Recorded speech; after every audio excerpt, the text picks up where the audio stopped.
તમે ધારાસભ્યની કેટલી ચૂંટણીઓ લડ્યા? 3 ટર્મ ધારાસભ્ય રહ્યો હું. મારું રાજ્ય ભ્રષ્ટાચાર મુક્ત હોવું જોઈએ. ખૂન વિશે, લૂંટ, દાળ, બળાત્કાર વિશે ત્યારે હું અવાજ ઉઠાવતો. ત્યારના મૂલ્યો અને વિઝન કેવા હતા અને અત્યારે કેવા છે? અત્યારનું ભાજપ ને પહેલાના ભાજપની અંદર જમીન આસમાનનો બેન ફરક છે. અત્યારે સત્તામાં આવવું હોય તો કોઈના લાડકા હોવું જોઈએ. તમે રેલી સારી કરી શકો છો, પાચાર કરી શકો છો, રોડ શો સારો કરી શકો છો, પરીક્ષા તમે સારી. જુલ્મ કરને વાલા પાપી, સહેને વાલા ભી પાપી. આ દેશની અંદર ગરીબ માણસ નથી ચાલતો, માત્ર ને માત્ર ઉદ્યોગપતિઓ ચાલે છે. તો શિક્ષણની અંદર તો 95,000 સ્કૂલ બંધ થઈ 12 વર્ષમાં. સત્તાની ભાગે બંધ એના અધિકારીઓ કામ કરતા હોય, પૈસા કામ કરતો હોય, મીડિયા કામ કરતું હોય, સંતો કામ કરતા હોય. સરકાર ધારે તો એક પડીકી પણ ન મળે અને એક દારૂની બોટલ પણ ન હોય. ઘણા બધા જેમ કે ગરીબ લોકો, છોકરાઓ હોય તો એ નાના નાના છોકરાઓ પણ સોલ્યુશન લેતા. યુવા ધનને રક્ષણ માટે છે સરકાર કે ખબર નથી પડતી. હીરાનું હબ ગણાતું આજે સુરત ડાયમંડ બુર્સ છે કે જેમાં અબજો કરોડો રૂપિયાનો ખર્ચો કરીને જે ડેવલપમેન્ટ થયું છે, તો આ એક પ્રકારનો દેખાડો છે કે ખરેખર ગુજરાતના વિકાસનું મોડલ છે? જે લોકો રાખ્યું છે એનું વિનાશનું મોડલ છે. કોઈ એક પાર્ટીના જ્યારે ધારાસભ્ય ખરીદાઈ જતા હોય છે. દુનિયાના કોઈ પણ દેશોમાં બધી જગ્યાએ ઈવીએમ પર બેન છે. ભારત ઈવીએમ ઉપયોગ કરે છે. ચાણક્ય નીતિ છે કે ઈવીએમ નીતિ છે. ભાજપમાં મોઢા પર તાળું હોય તો જ ભાજપમાં ચાલો. ધારાસભ્યોને થોડા હાથ બંધાયેલા અંટર આવી ગયા, બંધાઈ ગયેલા હાથ. મુખ્યમંત્રીને પણ પાણી પીવું હોય તો પૂછવું પડે કે મારે પાણી પીવું કે ન હોય.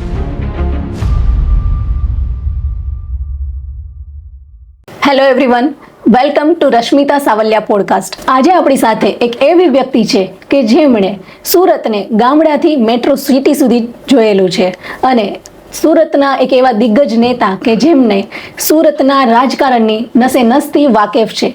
એવા જ આપણા સ્પેશિયલ ગેસ્ટ છે ધીરુભાઈ ગજેરા, કે જેઓ ભારતીય જનતા પાર્ટીના શાસનકાળ દરમિયાનના 3 ટર્મમાં ચૂંટાયેલા ધારાસભ્ય છે. તો ચાલો મળીએ એમની સાથે અને ઘણી બધી વાતચીત એમની સાથેથી કરીશું. અને આજના એપિસોડમાં આજના વેલ્યુએબલ લેસન્સ આપણી સાથે છે કે એમણે એમના રાજકીય કરિયરની શરૂઆત કેવી રીતે કરી, અત્યારે શું ચાલી રહ્યું છે રાજકારણમાં, પહેલાંની પરિસ્થિતિ શું હતી અને આગળ તેઓ શું કરવા જઈ રહ્યા છે. સો welcome Dhirubhai to my show. Thank you. નમસ્કાર દર્શક મિત્રો. રાજકીય ક્ષેત્રની વાત કરીએ તો તમે તમારી રાજકીય શરૂઆત કરી એ પહેલા આપણે દર્શક મિત્રોને જણાવવા માંગીએ છીએ કે તમારું બાળપણ ક્યાં વીત્યું? મારું બાળપણ અમરેલીમાં. મારો જન્મ અમરેલી અને અમરેલીની અંદર મેં શિક્ષણ લીધું 8 ધોરણ સુધી. પછી 2-3 વર્ષ સુધી મેં ખેતી પણ કરેલી છે. ત્યારબાદ 1971માં હું સુરત આવ્યો 31 માર્ચ, અને સુરતમાં હીરાનું કામ શીખી અને મેં કારખાનું ચાલુ કર્યું. હીરાનું કારખાનું હું શહીદ પરમાં અમી મેન્સ સડાવદમાં અમી મેન્સનમાં ચલાવતો હતો અને મેં 4 ઘંટી ચાલુ કરી અને 6 મહિના વર્ષથી કારખાનું ચાલુ કર્યું. અને ત્યાર પછી હીરાનું કારખાનું ચલાવતા વેપાર પણ કરતો. અને ધીરે ધીરે જ્યારે ચૂંટણીઓ આવતી સુરતની અંદર, જ્યારે ચૂંટણીઓ આવતી ત્યારે એમાં રસ પણ લેતો, કારણ કે અમરેલીથી બચપનથી ઇલેક્શનમાં રસ હતો એટલે. અને જ્યારે ઇલેક્શન આવતું એટલે મહિનો દિવસ ઇલેક્શનના કામમાં લાગી જતા. અને હું મારું રહેવાનું પહેલેથી 1971થી કતારગામમાં હતું. તો કતારગામ એ દેસાઈનું કામ હતું, દેસાઈનું બનાવેલ અને દેસાઈને પટેલ, એટલે ત્યાં બધાના મિત્રોના હિસાબે સૌથી ચૂંટણીમાં રંગ લાગી ગયેલો. ત્યારે કેસી દેસાઈ, સુબોધ દેસાઈ, જ્યારે મોરારજી દેસાઈ 1972માં કામ ચૂંટણી પહેલી લોકસભા લડ્યા ત્યારે હું કતારગામ, વેડ, ડબલ સિંગડો, ફૂલપાડા અને એ બધાની સાથે કામ કરતો. એમનો કન્વીનર હતો ઉત્તર વિભાગનો. એવી રીતે 1977માં પણ મોરારજીભાઈનો કન્વીનર રહ્યો, 80માં પણ અશોક મહેતાનો કન્વીનર રહ્યો. અને આ ચૂંટણીઓની અંદર કામ કરતા પછી ચૂંટણી પૂરી થાય એટલે ધંધે લાગી જતા. ધંધે કરતાં કરતાં હીરાના ધંધા કરતાં કરતાં સુરત મહાનગરપાલિકાની આ ચૂંટણીઓની અંદરથી કાશીરામભાઈ ફકીરભાઈનો સંપર્ક થયો. તો 1984માં કાશીરામભાઈ ચૂંટણી લડ્યા પહેલી, તો એમનો હું કન્વીનર બન્યો ઉત્તર વિભાગનો. 89માં, 91માં, 96માં, 98માં, 99માં અને 2004 કાશીરામભાઈ 7 ચૂંટણી લડ્યા. 7માં એનો કન્વીનર ઉત્તર વિભાગનો રચના રહ્યો. 2009ની લોકસભા હું કોંગ્રેસમાંથી લડ્યો અને હાર્યો. રાઈટ. તમને રાજકારણમાં આવવાની પ્રેરણા ક્યાંથી મળી? રાજકારણમાં આવવાની પ્રેરણા તો મતલબ કતારગામની અંદર હું રહેતો, એટલે કતારગામની અંદર દેહાઈઓ લોકોની સાથે મારે બેસૂટ થતી. એમાં કેસી દેસાઈ કરીને શિક્ષક હતા, બહુ સારા, અને આજે પણ છે. એને સુબોધ દેસાઈની બધી દેસાઈ ગ્રુપ, ઠાકોરભાઈ નાયક ને બધા એની સાથે બેસૂટ હતી. એટલે એની હિસાબે રાજકારણમાં. અને તમે રાજકારણમાં ફૂલ ટાઈમ જ પછી ઇન્વોલ્વ થઈ ગયા? સુરત મહાનગરપાલિકાની 1986માં ડિસેમ્બરમાં ચૂંટણી આવી, 86માં. અને 86ની અંદર નોમિનેશન ચૂંટણી મારે નહોતી લડવી, પણ કાશીરામભાઈ, ફકીરભાઈ, નરોત્તમભાઈનો ખૂબ આગ્રહ હતો અને ખૂબ મારી ઉપર પ્રેશર કર્યું કે તું ચૂંટણી લડ કે મતલબ મેં કે હું નહીં હું કામ કરીશ. પણ જબરજસ્તી એણે મને સુરત મહાનગરપાલિકામાં ત્યારે વોર્ડ નંબર 22માં મને કતારગામમાં ચૂંટણી પહેલી ચૂંટણી તમે એ લડ્યા 87માં. એટલે 86માં એને મને ચૂંટણી નોમિનેશન મળ્યું. 86ની અંદર જાન્યુઆરીમાં હું નોમિનેટ તરીકે જાહેર થયો, ચૂંટી ગયો 26મી જાન્યુઆરી 27મી જાન્યુઆરીએ. ત્યારબાદ હું 1994 સુધી સુરત મહાનગરપાલિકાનો કોર્પોરેટર રહ્યો. રસ્તા, લાઇટ, સ્ટોમ વોટર, ડ્રેનેજ આ બધા ખૂબ કામ થતી ગયા. સ્કૂલની સુધારણા, શિક્ષણ ઉપર ધ્યાન રાખ્યું, ફૂટપાથો બનાવવા માટે રસ્તાઓ. ત્યાર પછી વરસાદી પાણી, અમારે કતારગામ વિસ્તાર ખૂબ પાણી ભરાતું વરસાદ આવે એટલે. ત્યાં પહેલી સુરત શહેરમાં મહાનગરપાલિકાની અંદર સ્ટ્રોમ વોટર ડ્રેને વરસાદી પાણીના નિકાલ માટેની પહેલી ગટર કતારગામ કુબેરનગરથી માંડી કતારગામ સુધી બનાવી. કુબેરનગરથી ત્યારથી એ સ્ટોમ વોટર ડ્રેન બનાવી ત્યારે લોકો હસતા, પણ આજે સુરત શહેરની અંદર બધી જગ્યાએ ત્યારબાદ સ્ટોમ વોટર ડ્રેનેજ બની. કારણ કે વરસાદી પાણીનો નિકાલ જોઈએ.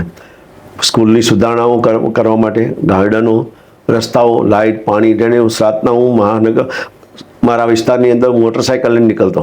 કઈ લાઇટ બંધ છે, ક્યાં જરૂર છે નથી, ક્યાં ગંદકી છે, રોજ રાઉન્ડ મારતો. હજી આજે જૂના કતારગામના દેહાઈ ભાઈઓને પૂછશો તો ખબર પડશે. સુમુલડે રોડ પર બધી જગ્યાએ.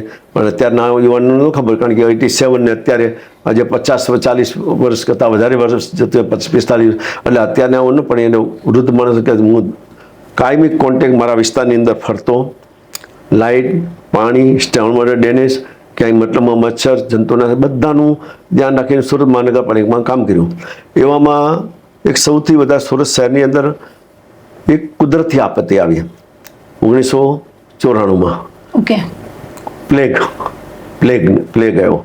પ્લેગની અંદર તે દિવસે મારા વેડ રોડ ઉપરથી અશક્તા હોસ્પિટલની અંદર અરવિંદભાઈ પ્રમુખ, આજે પણ જીવતા અરવિંદભાઈએ મને ફોન કર્યો કે તમારા વિસ્તારની અંદર આવા કેસ આવે છે ને 4-5 જણા એક્સપાયર્ડ થઈ ગયા અને બાકીના પણ એક્સપાયર્ડ થઈ રહ્યા છે.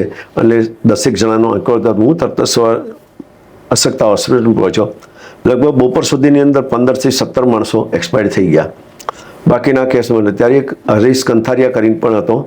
એને હું કંથારિયા કરીને ફૂલપાડામાં મારો કાર્યકર્તા હતો. એને હું મારી ગાડીમાં લાવીને અશક્તામાં મેં દાખલ કર્યો બપોરના. સાંજે એક્સપાયર્ડ થઈ ગયો. પછી મને સાંજના ત્યારે બલવંતસિંહ સુરત મહાનગરપાલિકા કમિશનર હતા. સિંહા સાહેબ અને મહંતી બે હેલ્થ કમિશનર અને સોલિડ વેસ્ટ કમિશનર હતા. એને 6 વાગે મને બોલ્યા. મેં માહિતી આપી. છબીલદાસ મહેતા મુખ્યમંત્રી હતા ત્યારે સુધીમાં 24 માણસો એક્સપાયર થઈ ગયા હતા. પછી મેં માહિતી આપી. એટલે ત્યારબાદ હું પાછો અશક્તા હોસ્પિટલ આવ્યો. ત્યારે બપોરે પણ જમવા નહીં ગયો. આખો દિવસ હું અરવિંદભાઈ મહેતાને અશક્તા હોસ્પિટલ સ્ટાફને આખો દિવસ ત્યાં હું રહ્યો. સાંજે પછી મને 7 વાગે ફોન આવ્યો મહંતીનો કે ધીરુભાઈ આ પ્લેગ છે. ત્યારે તો મને એમને મારો પણ ગભરાયો હું કે મેં તો આ બધીની બોડી મેં ઉંચકી છે, બધાની બોડીને મેં ટચ કરી, બધાને મેં દાખલ કર્યા મારી ગાડીમાં. ત્યારે મને એમ થયું મારી વિકેટ. પછી મેં તરત જ મેં કાશીરામભાઈને ફોન કર્યો, નરોત્તમભાઈ ફોન કર્યો, ફકીરભાઈને ફોન કર્યો. તરત જ 3 નેતાઓ મારા આવી ગયા. એવા નેતાઓ આજે નથી. એ નેતાઓની અંદર કામ કરવાની બધી છોકરા અમે લડતા નેતાઓ સાથે, પણ એ છોકરાઓનો પ્રેમ, પોતાના છોકરાઓનો જેવો પ્રેમ આપતા. 3 આવી ગયા. અને પછી મને કાશીરામભાઈ ખૂબ મારા થપતા ભાઈ કહ્યું ધીરુ ગજેરા, ધીરુ તને કાંઈ નહીં છે, ચિંતા નહીં કર. પછી બધા ત્યારે કલેક્ટર હતા, ભૂલી ગયો પણ કલેક્ટર પણ આવી ગયા. ને કલેક્ટર પછી તમે બધી બોડી ડુમસવાલામાં પણ અમુક 4 કેસ હતા, બધા સિવિલ હોસ્પિટલમાં મેં ટ્રાન્સફર કર્યા. અને પછી રાતના 12 વાગે ઘરે જઈ અને ચોકડીમાં નાયો અને ત્યાર પછી કપડાં પણ નાખી બહાર ફેંકી. અને બીજે દિવસે કાશીરામભાઈના આદેશ પ્રમાણે અમે વેડ રોડથી માંડી અમે સફાઈના કાર્યક્રમમાં લાગી ગયા. કાશીરામભાઈ, ફકીરભાઈ, નરોત્તમભાઈ, ભારતીય જનતા બધા જ, ગુલાબદાસ કસીર આ બધા જ. એટલે એ ટાઈમને એક ભાજપના કામ કરવાની મજા કંઈ જુદી જ હતી. હા, બહુ જુદી જ હતી કે અલગ હતી. અને એ ટાઈમે કોઈ મતલબમાં નેતાઓનો પ્રેમ મળતો અને સંપ હતો, ખૂબ સારી હતી. એટલે આપણે સુરત મહાનગરપાલિકાની અંદર કુદરતી આપત્તિમાં ખૂબ કામ કર્યું છે. પ્લેગમાં, પૂરમાં, અને શહેરના સ્વચ્છ, સુંદર, હરિયાળું, રોગમુક્ત અને તૃપ્ત બનાવવા પણ મેં કામ કર્યું છે. અને આજે પણ મારું સપનું છે મારું શહેર સ્વચ્છ હોવું જોઈએ, સુંદર હોવું જોઈએ, હરિયાળું હોવું જોઈએ, રોગમુક્ત અને તૃપ્ત હોવું જોઈએ. આજે પણ નિષ્ઠાની અંદર એ પણ આજે હવે તો પેલા નેતા હતા એ દિલથી સાચા હતા અને પોતાના જીવનની પરવા કર્યા વગર એ લોકો માટે પોતાનું ધંધો જીવન કરતા કરતા ન્યોછાવર બધું કામ કરતા. કર્યું. ધંધો કરતા કરતા મતલબ સુરત મહાનગરપાલિકાને ધંધો પાડતા, પણ બાકી દરરોજ સવારના વિસ્તારમાં રાઉન્ડ મારવાનું, બોર પછી કોર્પોરેશન જવાનું. અને ત્યારે સુરતમાં ભાજપ મહાનગરપાલિકામાં પહેલા સત્તા નહોતી 87માં, ત્યારે કોંગ્રેસનો મેયર 89ની અંદર 88-89માં મહાનગરપાલિકાની અંદર ભાજપની સત્તા આવી. અજીતભાઈ દેસાઈને મેયર બનાવ્યા અને કોંગ્રેસના 17 કોર્પોરેટર ભાજપમાં આવ્યા એટલે સત્તા કોંગ્રેસ ભાજપની બની. પહેલા મેયર અજીત દેસાઈ બન્યા, ત્યારે ભારતીય જનતા પાર્ટીમાં આવ્યા હીરાભાઈ ગંગાણી. બરાબર. આ બધાની નીચે કામ કરી સુરત મહાનગરપાલિકામાં ખૂબ શહેરને માટે દિલથી કામ કર્યું છું. મને જ એક પ્રસંગ યાદ છે કે સુરત શહેરમાં 90 પહેલાં 100 ઇંચ વરસાદ પડતો. આજે પણ મને 6 જૂન 1990 આજે પણ રેકોર્ડમાં 24 કલાકમાં 100 ઇંચ વરસાદ પડ્યો છે. 24 કલાક અને આખા શહેરની અંદર પાણી ગરનાળું બંધ. ત્યારે પણ એક હેલ્થ કમિશનર અને સોલિડ વેસ્ટ કમિશનર મહંતી અને સિંહ અમારી સાથે અમે આખી રાત ગાડીમાં સાથે રહ્યા છીએ, 24 કલાક ગાડીમાં ત્યારે. અને કમિશનર પણ મારી સાથે રહીને, કમિશનર પણ એટલે બલવંતસિંહ, એ પણ કોર્પોરેશનની અંદર એને ખૂબ સારી રીતે કામગીરી બતાવી અને બજાવી છે અને અત્યારે બજાવતા હશે. પણ એ ટાઈમે પ્રેમ અને એ ટાઈમે સુરત શહેર નાનું હતું, એટલું હું નથી કહેતો અત્યારે ડબલ કરતાં વધારે વિસ્તાર થઈ ગયો. ત્યારે સુરત શહેર ખૂબ નાનું હતું 90માં. પછી જેમ જેમ દિવસે દિવસે વસ્તી વધતી ગઈ એમ સુરત મોટું થતું ગયું. એટલે ત્યાર પછી હું તો 1994 ઓગસ્ટ મહિના સુધી હું મહાનગરપાલિકા કોર્પોરેટર રહ્યો. 1994 પછી પણ બધા ડિઝોલ્વ થઈ ગયા. 94-95માં 94 ઓગસ્ટમાં, સપ્ટેમ્બરમાં અને 95માંથી હું ધારાસભ્ય થયો. રાઈટ. અને જેમ કે રાજકીય કારકિર્દીની તમે શરૂઆત કરી તો ત્યારે સીધું ભારતીય જનતા પાર્ટીથી કે એનાથી નહીં, પહેલેથી હું ભારતીય જનતા પાર્ટી, કારણ કે મારી હીરાનું કામ કરતો મારી દિયાશીરમાં હીરાની ઓફિસ હતી અને ત્યાં તરતી હનુમાન શેરીની અંદર ફકીરભાઈ ચૌહાણની ઓફિસ હતી. અને એનો કોન્ટેક્ટ પહેલેથી મારે મોરારજીભાઈનું કામ કરતા ત્યારે સંસ્થા કોંગ્રેસ ચૂંટણી લડતી. ત્યારે સંઘ ઉપર પ્રતિબંધ હતો 80 સુધી. ત્યારે 80માં ભારતીય જનતા પાર્ટીની રચના થઈ. પહેલા 80 પહેલા જનસંઘ હતું. જનસંઘની અંદર ત્યારે ચૂંટણી લડતી ને ત્યારે એની ઉપર પ્રતિમા. પછી 80માં ભારતીય જનતા પાર્ટી બની, ભાજપ બન્યું 6 એપ્રિલે. અને ત્યારબાદ કાશીરામભાઈ 84માં પહેલી ચૂંટણી ભાજપમાં લડ્યા લોકસભાની. તમે ધારાસભ્યની કેટલી ચૂંટણીઓ લડ્યા? હું 10 વર્ષ કોર્પોરેટર રહ્યો. ધારાસભ્ય હું 3 ટર્મ રહ્યો. 1995થી માંડી 95, 98માં ચૂંટાણો અને 2002માં અને 2007 સુધી 3 ટર્મ ધારાસભ્ય રહ્યો હું. બરાબર. એમાં તમારા સારા અનુભવો કયા છે? એવા બધા સારા અનુભવની અંદર અત્યારની તુલનાએ બધા સારા ગણાય. પહેલા ધારાસભ્ય થયો ત્યારે પહેલું જ બિલ 8 કિલોમીટરની ત્રિજ્યાનું 31 માર્ચ 1995ના રોજ પહેલું જ બિલ આવ્યું. અને જે એક ખેડૂત 8 કિલોમીટર પછીની જમીન ન લઈ શકતો, એ ગુજરાતનો ખેડૂત ગુજરાતમાં ગમે ત્યાં જમીન લઈ શકે એવાનું બિલ મંજૂર થયું. અને ત્યારથી મતલબ મને જે ત્યારે કેશુભાઈના દીર્ઘદ્રષ્ટિ અને ભારતીય જનતા પાર્ટીની નીતિ, મારું રાજ્ય ભ્રષ્ટાચાર મુક્ત હોવું જોઈએ. કોઈ મારા રાજ્યની અંદર ત્યારે ગામડાનું ખૂબ મહત્વ કેશુભાઈ આપ્યું. મારું ગામડું ગોકળિયું ગામ હોવું જોઈએ, ગામડાને મહત્વ છે, દરેક ગામમાં તળાવ હોવા જોઈએ. પછી તેણે 80-20ની યોજના કરી કે દરેક ગામની અંદર તળાવ. પણ કેશુભાઈના ટાઈમની અંદર કુદરતી આપત્તિઓ ખૂબ આવી. 1996, 97, 98 3 વર્ષનો દુષ્કાળ પડ્યો. 99માં કંડલાનું સાયક્લોન આવ્યું ચોથું. અને 2000ની અંદર કચ્છ ભુજનો ભૂકંપ આવ્યો. એટલે એને કેશુભાઈના ટાઈમમાં બધી કુદરતી આપત્તિઓ ખૂબ આવી. એટલે દુષ્કાળની અંદર પણ મતલબમાં પશુધન બચાવવાનો પ્રયત્ન કર્યો, ગામડે ગામડે પાણી આપવા પછી કર્યો, ગામડા ભાંગેનીઓની દ્રષ્ટિ ધ્યાન કર્યું, ગામડાના તળાવો ઊંડા કરાવવાનું કામ કર્યું એની રીતે. અને ગામડાને કેમ તો ગામડાનું જો ગામડાની અંદર જો ગામડું સદ્ધર હોય તો દેશ સદ્ધર થાય. સૌથી રોજગારી આપનારું ગામ ખેતી છે અને ખેતી સિવાય કોઈ રોજગારી એટલી આપી જ ન શકે. આજે પણ દેશમાં સૌથી રોજગારી આપનારો ધંધો હોય તો ખેતી છે અને ખેતીને મહત્વ ખૂબ, કારણ કે કેશુભાઈ ખેડૂત હતા એટલે એને મહત્વ આપ્યું. અને ત્યારે કચ્છ ભુજના ભૂકંપ પછી જે કચ્છ ભુજના ભૂકંપને કેમ મતલબ કચ્છ બેઠું કરવું, ત્યારે વાજપેયીજીની સરકાર અને વાજપેયીજીએ અને કેશુભાઈની અને ભારતીય જનતા પાર્ટીની બોડીએ ત્યાં ઇન્કમ ટેક્સ, સેલ ટેક્સની અંદર છૂટ આપી કે ઇલેક્ટ્રિક ડ્યુટી માફ કરીને ઇલેક્ટ્રિસિટી સસ્તી આપવાનો પ્રયત્ન કર્યો, એટલે જેથી કરીને કચ્છ ભુજમાં ઉદ્યોગો ખેંચાણા કે 10 વર્ષ સુધી તમને ઇલેક્ટ્રિક ડ્યુટીની અંદર માફ મળે તો એ તમને માલ સસ્તો મળે, તમે સારું એવું પ્રોડક્શન કરી શકો, કામ કમાઈ શકો. એટલે ઉદ્યોગો કચ્છ ભુજ, આજે કચ્છ ભુજ ઊભું થયું હોય તો આ કચ્છ ભુજના ભૂકંપ પછી, અને કચ્છ ભુજના ભૂકંપ પછી એને ખૂબ દૃષ્ટિથી આ પોલિસીની હિસાબે થયો કચ્છ ભુજનો વિકાસ. જ્યારે તમે ધારાસભ્ય હતા પહેલી ટર્મમાં ત્યારે કેશુભાઈ સીએમ હતા, તો કેશુભાઈના શું વિચારો હતા? બસ કેશુભાઈના વિચારો તો મારું રાજ્ય, મેં કીધું ભય, ભૂખ ને ભ્રષ્ટાચાર મુક્ત હોવું જોઈએ, ભ્રષ્ટાચાર મુક્ત હોવું જોઈએ, ભય મુક્ત હોવું જોઈએ. ત્યારે અસામયિક તત્વોનો સૌથી વધારે સભાયો થયો. ત્યારબાદ ખેતી વિશેની અંદર ગામડું સદ્ધરવું જોઈએ, શિક્ષણ સારું હોવું જોઈએ, બધા જ પ્રયત્નો થયા અને સારી રીતે સારું કામગીરી થઈ. અને એની અંદર એની પ્રશંસા આજે પણ લોકો યાદ કરે છે. આજે ગામડાઓમાં જાઓ, ગમે ત્યાં જાઓ તો કેશુભાઈની સરકારની અંદર જૂન સિનિયર માણસો યાદ કરે છે એમને, કેશુભાઈને ન યાદ કરે એ નહીં. પછી કોઈ પોતાની અમુક લઘુતા ગ્રંથિથી જોડાયેલા હોય ન હોય જુદી વાત છે. એ ટાઈમે કાશીરામભાઈ, સુરેશ મહેતા, આ બધાની ટીમ, સુરેશ મહેતા ખૂબ જાણકાર કચ્છ, કાશીરામભાઈ, આ બધાની દિષ્ટ હતી. અને અશોક ભટ્ટ, આ બધાની, નલિન ભટ્ટ, આ બધા ખૂબ સારી રીતે નલિન ભટ્ટ શિક્ષણ મંત્રી હતા, એક જગ્યાએ પોતે સ્કૂલની પણ મુલાકાત લેતા, પોતા ધારાસભ્યનો લેટર વાંચતા. મને યાદ છે કે મારા લેટર જાય એટલે નલિન ભટ્ટ વાંચી તથા એક્શન સ્ટ્રીટલી કામગીરી કરતા. અશોક ભટ્ટ પણ એ રીતથી કામગીરી કરતા. ત્યારના નેતાઓને, કારણ કે પહેલું ભાજપની શાસન આવ્યું અને એને બધાને કામ કરવામાં રસ હતો બધાને. અને મારે મતલબ આજે પ્રજાની સેવાનો મોકો મળ્યો તો કેમ કરવું એ પ્રમાણની દ્રષ્ટિ હતી આ રીતે. અને અત્યારે જેમ કે તમે ધારાસભ્યમાં હતા અને ત્યારે વિધાનસભામાં તમારે મિટિંગ્સમાં જવાનું હોય છે, તો સામાન્ય લોકોને એના વિશે ખ્યાલ જ નથી કે ત્યાંનો શું માહોલ હોય છે, બિલ કેવી રીતે પાસ થતું હોય છે, અને એમાં નેતાઓનો શું નેચર હોય છે, તો એના વિશે તમે જણાવશો? વિધાનસભાની અંદર તો તમારે તમારા પ્રશ્નો રજૂઆત 0 વર્ષમાં કરવાના હોય, કે જાણે કે તાત્કાલિક જે કંઈ મતલબમાં 0 વર્ષની અંદર કોઈક રાજ્યમાં કંઈક ઘટના બની હોય તો તાત્કાલિકની અંદર તરત સરકારને જવાબ આપવો પડે.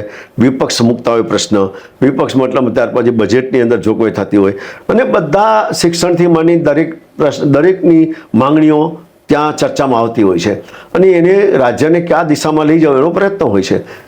અને ગામડાને સબળું બનાવવાનું કામ સૌથી વધારે એ ટાઈમમાં થયું. ત્યાર પછી હવેના ટાઈમમાં તો મારે હવે કેવું નથી, પણ બાકી ગામડાને સમૃદ્ધ હોય તો જ સરદાર પટેલના જે આદર્શો હતા, સરદાર પટેલ કહેતા કે મારું ગામડું સમૃદ્ધ હોય, દેશ સમૃદ્ધ હોય, પણ હવે તો ગામડા ભાંગતા ગયા. હવે શું કહેવાનું? તમે તમારા કાર્યકાળ દરમિયાન જ્યારે તમે ધારાસભ્ય હતા તો તમે કેટલા મુખ્યમંત્રીઓ સાથે કામ કર્યું? મેં કેશુભાઈ સાથે કામ કર્યું, સુરેશ મહેતા સાથે કર્યું, દિલીપ પરીખ સાથે કામ કર્યું. મુખ્યમંત્રી જ દિલીપ પરીખ મુખ્યમંત્રી બન્યા હતા. ત્યારબાદ શંકરસિંહ વાઘેલા પણ મુખ્યમંત્રી બન્યા હતા. ત્યારબાદ નરેન્દ્રભાઈ બન્યા, અને આ બધા મુખ્યમંત્રીએ કામ કર્યું. એની પહેલાંના મતલબ ત્યારે આનંદીબેન પણ મને મુખ્યમંત્રી અમારા ટાઈમમાં નહોતા બન્યા, પણ પછી આનંદીબેન, પણ આનંદીબેન ખૂબ સારા શ્રેષ્ઠ મુખ્યમંત્રી ગણી શકું. અને ચિમનભાઈને, કેશુભાઈને, આ બધાને, કારણ કે સૌથી વધારે જો અધિકારી ઉપર પકડ હોય તો આનંદીબેન પટેલની. આનંદીબેને ના ટાઈમમાં કોઈ અધિકારીની સૌથી વધારે પકડ. પછી ચિમનભાઈ, કેશુભાઈ ખૂબ બધા, એટલે સીધા હતા, એટલે એને સંઘ કેમ પણ કરવાનું, VHP કેમ કરવાનું, અને ભાજપ કેમ એ કરવાનું, એટલે એમાંથી એને પસાર થઈને એને બધો રસ્તો કાઢીને દીર્ઘદ્રષ્ટિથી કોઠા સુસ્તી પોતે કામ કરતા. ઓકે ધીરુભાઈ, તમારા કાર્યકાળમાં જે ભાજપ હતું ત્યારના મૂલ્યો અને વિઝન કેવા હતા અને અત્યારે કેવા છે? જો અમારા ટાઈમની અંદર તો કોર્પોરેશનની અંદર ભારતીય જનતા પાર્ટીમાં સત્તા પણ ભાજપની હતી, ધારાસભ્ય ટાઈમે પણ ભાજપની હતી, ભાજપની સત્તા હતી. ત્યારે હું 0 વર્ષમાં સુરત મહાનગરપાલિકામાં કંઈક શહેરની સમસ્યા જવાજ ઉઠાવતો, ધારાસભામાં પણ ઉઠાવતો, ડ્રગ્સ વિશે, દારૂ વિશે, ગેરકાયદેસર હથિયાર વિશે, ખૂન વિશે, લૂંટ ધાડ, બળાત્કાર વિશે ત્યારે હું અવાજ ઉઠાવતો. હવે અત્યારના ભાજપની અંદર તો હવે અવાજ ઉઠાવવાનું બંધ થઈ ગયું. અત્યારના ભાજપની અંદર તો તમારે શહેર પ્રમુખની પરમિશન લેવી પડે, દંડકની લેવી પડે, બોલવું કે નહીં બોલવું. અને અત્યારનું ભાજપને પહેલાંના ભાજપની અંદર જમીન આસમાનનો બેન ફરક છે. અને એનું ફરક તો મારે કહેવું તો મતલબ કલાકો જોઈએ. પહેલાંના ભાજપને અત્યારના ભાજપમાં પહેલાંની આઈડિયોલોજી એવી હતી, ભારતીય જનતા પાર્ટીના નેતાની દિલદૃષ્ટિ એવી હતી. મેં તમને કહ્યું કે ભાઈ અશોક ભટ્ટ, નલિન ભટ્ટ, ત્યારબાદ મતલબ સુરેશ મહેતા, કાશીરામભાઈ, કેશુભાઈ, આ બધા મતલબ સાથે જો તમને કહું, હું પ્રશ્ન માટે શિક્ષણના પ્રશ્ન માટે લડેલો છું, કાશીરામભાઈ સાથે અમુક પ્રશ્ન માટે લડ્યો છું, કેશુભાઈ માટે લડેલો છું, પણ તરત જ બીજે દિવસે આપણને ઘેરે ફોન આવે અને તરત આપણી પાસે કાશીરામભાઈ મારી ઘેરે આવતા સાંજે લડ્યો હોય તો એ નેતાઓ હતા એ તેમે એવા નેતાઓ જ નથી આવ્યા જ્યાં નેતાનું તમે ફોટો ન મૂકો અને નેતાઓ પહેલાં છે ને એ દીકરાની જેમ રાખતા અને હવે નેતાઓ રાખે ગુલામની જેમ કાર્યકર્તા રાખે છે.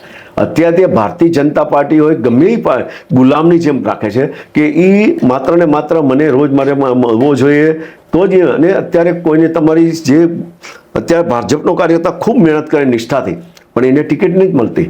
એ સ્કાયલેબથી બીજા ટિકિટ લાવે, સ્કાયલેબથી ટિકિટ આવે અને સ્કાયલેબથી બધા મંત્રી બને એવું બધું હોય. કારણ કે કોંગ્રેસમાંથી આવે, બીજી પાર્ટીમાંથી, અધર પાર્ટીમાંથી લાવી અને સીધો એને ધારાસભ્ય બનાવી દે, એને મંત્રી બનાવી દે, આવું ચાલે. એટલે જે મૂળભૂત ભારતીય જનતા પાર્ટીનો કાર્યકર્તા અત્યાર સુધી જે એને મહેનત કરી વર્ષોથી જેણે મતલબ તપસ્યા કરી એ બચારો ઘેરે બેસી રહી અને અત્યારનો જે કોંગ્રેસમાંથી કે અન્ય પાર્ટીમાંથી લાવી અને એ ધારાસભ્ય પણ બની જાય અને મંત્રી પણ બની જાય. એટલે ખરેખર તો ભારતીય જનતા પાર્ટીમાં અત્યારે તો અમાનુષી ત્રાસ છે.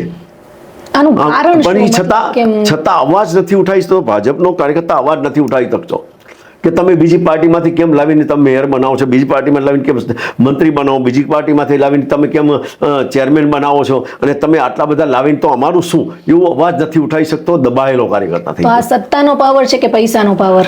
અત્યારે જે ગણો સત્તાનો ગણો, પાવર પૈસાનો ગણો, અમાનુષી ગણો, જે ગણો તે, પણ બાકી અત્યારનું ભાજપની અંદર કાર્યકર્તાને અવાજ ઉઠાવ કંઈ પણ પૂછવું હોય તો શહેર પ્રમુખને સુરત મહાનગરપાલિકામાં પ્રશ્ન બોલવો હોય તો મહાનગરપાલિકામાં, ધારાસભામાં પણ, અને ધારાસભામાં પણ દંડકને કોરા ફોર્મમાં સહી કરીને આપી દેવાનું અને સરકારની વાહવા થાય એવા જ પ્રશ્ન પૂછવાના અને જે ભાષણ કરવાનું એમાં 5 લાઇનમાં અમુક વ્યક્તિઓનું નામ લેવાનું જ ફરજિયાત. એની દ્રષ્ટિએ અમુક નામ લેવાનું, જેને ઝીરો બનાવવાનું, 1-2 વ્યક્તિનું નામ લેવાનું. તમારું 10 મિનિટનું ભાષણ હોય એમાં 5 મિનિટ તો એક વ્યક્તિના વખાણમાં જ તમારો જાય અને તમારી લોક સમસ્યા એમની એમ જ બસ.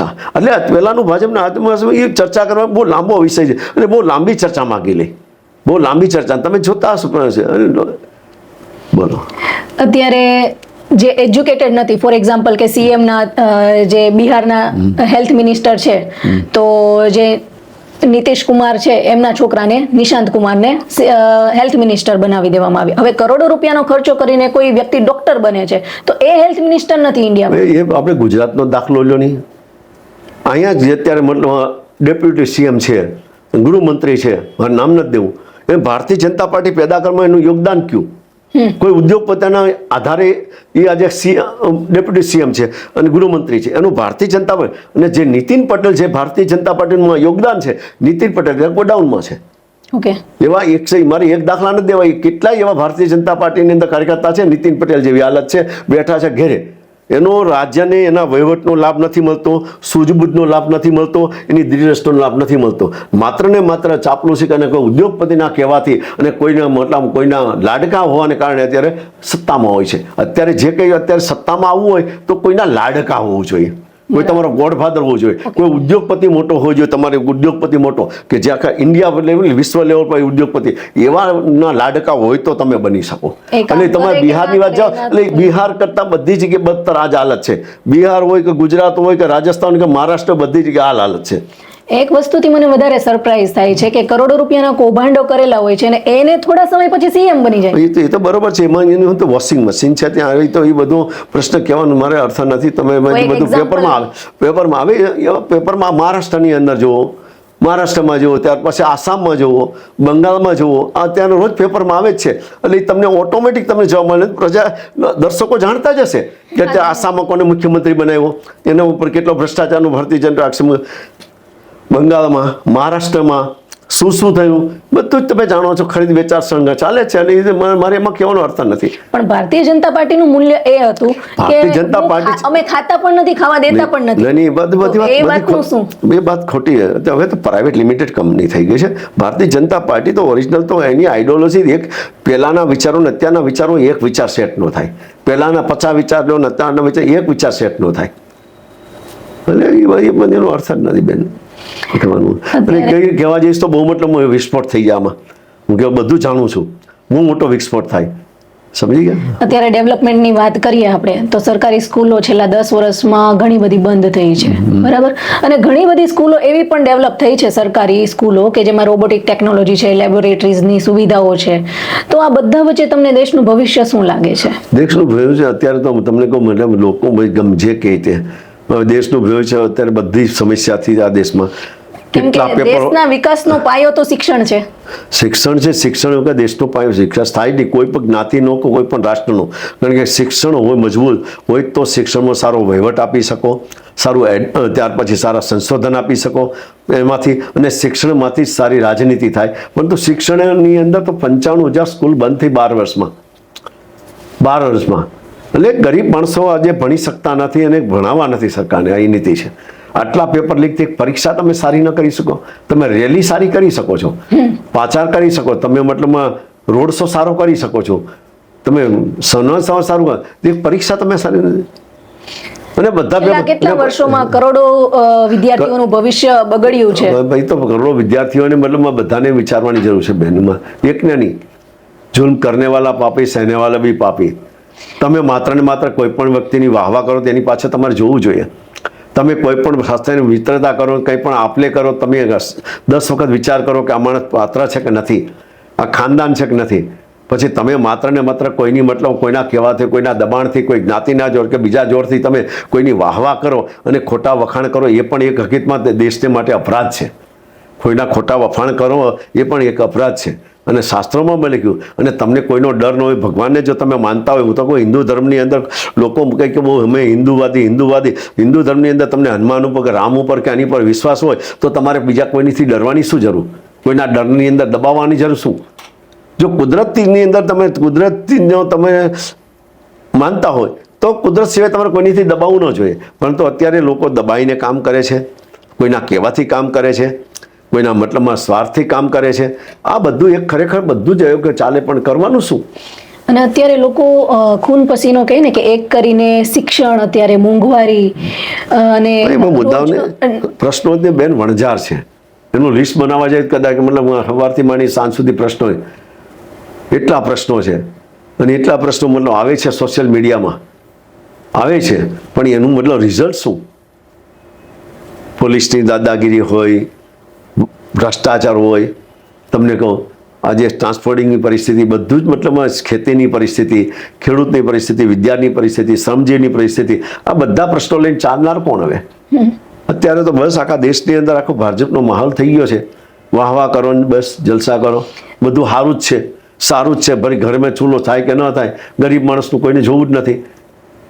એટલે એમાં હવે આ પ્રશ્નો તો મારો એક ક્વેશ્ચન તમને એ છે કે અત્યારે સરકાર ફોર એક્ઝામ્પલ કે ફ્રી રાશન આપે છે, રાઈટ? તો એ વધારે સારું કે પછી રોજગારી આપીને એ લોકો જાતે ખરીદી લે, એ વધારે સારું? ફ્રી રાશન અપાય જ નહીં. ખરેખર તો રોજગારી પેદા કરવી જોઈએ, સારું શિક્ષણ આપવું જોઈએ, અને એને પૂરું વળતર મળવું જોઈએ. ખેડૂતોને પણ પૂરું વળતર મળવું જોઈએ, બધાને પણ પૂરું વળતર મળે તો આ બધી આ ખેડૂત ફ્રી રાશન આપવાની જરૂરિયાત જ નથી. પૂરું વળતર ન મળે અને પૂરું વળતર ન મળીને પોતાની બેકારી હોય તો એને જરૂર પડે છે ને. બેકારી હોય તો એને રોજગારી હોય તો ન જરૂર પડે, એને રોજગારી તક ઊભી કરવી પડે. અને ભારતની આપણે વાત કરીએ તો ભારત એક કૃષિ પ્રધાન દેશ છે, અને ખેડૂતો માટે સરકાર જેમ કે સરકારી યોજનાઓ છે અને સબસિડી આપી રહી છે, છતાં ખેડૂતોને એ પોતાના પાકના પોષણક્ષમ ભાવ નથી મળતા. તમે કહો છો કે ગામડાઓ ભાંગી ગયા છે, તો આ સિચ્યુએશન શું છે? એનું કારણ એક છે, ગામડાઓ ભાંગવાની નીતિ છેલ્લા 2001થી ચાલુ થઈ. ગામડાઓ ભાંગી અને શહેરીકરણ થયું. શહેરોમાં ભારતીય જનતા પાર્ટીને વધારે મત મળે. ગામડાનો માણસ જાણે છે કે મારા ખાતરનો ભાવ શું હતો આ વર્ષમાં, મારે વીજળીનું બિલ કેટલું હતું, મારું ટ્રાન્સપોર્ટિંગ કેટલો ખર્ચો થાય, બધું મને જાણીને પછી બધું કામ કરે છે. ત્યાં શહેરનો માણસ એટલું ગણતરી નથી કરતો. હવે અત્યારે જે ખેડૂતોની ગામડા ભાંગવાથી દેશને ભયંકર મોટું નુકસાન છે, ખેતીને મોટું નુકસાન છે. પરંતુ આજે અમદાવાદ, વડોદરા, રાજકોટ, સુરત એની અંદર જ એનો વિકાસ કરવો છે અને બધાને ત્યાં, કારણ કે ત્યાં શિક્ષણ એને બાળકોને ભણાવવા હોય, શિક્ષણ મળે છે, ત્યાં એને સેફટી મળે છે. પરંતુ જો તાલુકા પ્લેસ સેન્ટર પર જો સારું શિક્ષણની વ્યવસ્થા ઊભી કરી હોય તો ગામડા સદ્ધર રહે. તાલુકા પ્લેસ સેન્ટર ગામડાની અંદર એની સેફટી, ટ્રાન્સપોર્ટિંગ, પાણી, વીજળી, જો આ ઇન્ફ્રાસ્ટ્રક્ચર એને પૂરું પાડવામાં તો ગામડું ક્યારેય ભાંગે નહીં. એને શિક્ષણ માટે શહેરમાં આવવું પડે છે. ને રોજગારી માટે શહેરમાં આવવું પડે છે. પણ તાલુકા પ્લેસમેન્ટ પર ઉપર જો મતલબ ઊભો થાય કે અમુક જેમ કચ્છ ભુજની અંદર પછાત હતો તો સરકારી વિવિધ યોજના નીચે લાભ લીધો, કચ્છનો વિકાસ થયો. એવી રીતે કોઈ તાલુકા હોય કે શહેર જિલ્લા હોય તેની અંદર ઇલેક્ટ્રિસિટી માફ આપે. અમુક તાલુકામાં ઉદ્યોગ તો ઉદ્યોગ ત્યાં જવાના જ છે. ત્યાં સારા મતલબ પોલીસની સેફટી આપે, ટ્રાન્સપોર્ટિંગ આપે, પાણીની સુવિધા આપે. એટલે ઓટોમેટિક કોઈને ગામડામાંથી શહેરમાં આવવું નથી પણ છતાં મજબૂરીથી આવવું પડે છે. અને આ સરકારની નીતિ છે એવી, અને આ નીતિ ખરેખર ખોટી છે. પણ હવે જે અત્યારે સરકારમાં બેઠેલા સારી લાગતી હોય તો મારે કાંઈ કહેવું નથી. અને કૃષિ ભાંગી ગઈ છે. કેસો રોજે રોજ તમે જુઓ જ છો. કેસોને મારે કહેવાની જરૂર નથી. ખેડૂતો કેટલા દુઃખી છે તમે જાણો છો કે અત્યારે માત્ર ને માત્ર આ દેશની અંદર ગરીબ માણસ નથી ચાલતો, માત્ર ને માત્ર ઉદ્યોગપતિઓ ચાલે છે. ધીરુભાઈ, આપણે બેક ટુ તમારા ધારાસભ્યના કરિયર વિશે આવીએ. સો તમારા કાર્યકાળ દરમિયાન કેવા કેવા આંદોલનો થતા હતા અને અત્યારે કેવા થાય છે? સુરત મહાનગરપાલિકાની અંદર હું તો ત્યારે ખૂબ આંદોલન મેં કરેલા.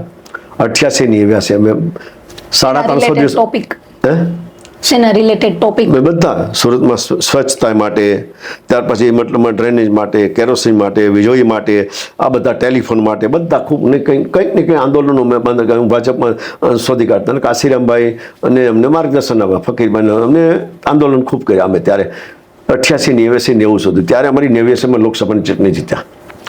ત્યારે આંદોલનો કર્યા, ખૂબ કર્યા.